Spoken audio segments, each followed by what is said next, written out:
Hello everyone, I'm Will from Hollywood Multipass, and welcome to my video review of Da 5 Bloods. Da 5 Bloods is the latest Spike Lee joint released last Friday on Netflix. The story focuses on 4 Vietnam War veterans returning to Vietnam. On their emotional journey back, they try to reclaim gold they had hid during the war and bring back the remains of one of their fellow Bloods who fell during the war. But transporting millions in gold was never going to be easy, and they'll have one hell of a fight to get it out. This film is such a powerful and emotionally gripping tale. Every Blood who returns have other motivations and reasons for being there other than gold. I really like that aspect of the film, having certain characters deal with their own personal demons and coming to terms with their own problems. In particular, Delroy Lindo's Paul character is so troubled and flawed. And as the story progresses and escalates, you come to understand why he is the way he is. And this sets up one of the most beautiful moments in the entire film. There are many beautiful and powerful shots in this film from Spike Lee. You could freeze frame quite a few of these shots and easily put them in any museum of art. That is what the best of filmmaking is supposed to be, beautiful art in a cinematic medium. Spike Lee also tackles a lot of different themes in the film from different perspectives. It never really feels one-sided. Everyone has their own beliefs. Whether it's race relations or family relations or cultural relations, everyone copes and handles it differently. Some better than others, as in real life. I absolutely love the use of Marvin Gaye's music in the film, especially the use of his songs off his What's Going On album, which also deals with Vietnam War veterans coming home to a nation in turmoil, conflict, and injustice.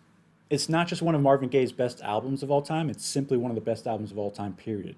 I feel like it blends perfectly with the themes within this film, especially the use of one particular song where it's just him singing. There's no music, it's just the words, and it's just beautifully poetic. There are some really convenient moments in the film, and I mean really convenient. But Spike Lee did set these moments up prior, so it didn't really bother me too much. I only mention this because people usually complain about conveniences in movies, and in this film, I don't think it's a valid criticism. The use of historical footage and images can feel a bit heavy-handed and overused.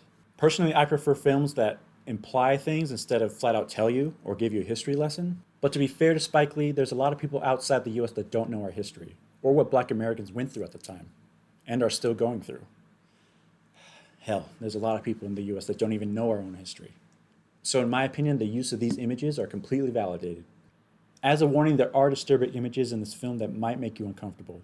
But that's the point. You're supposed to feel that way to the atrocities you see.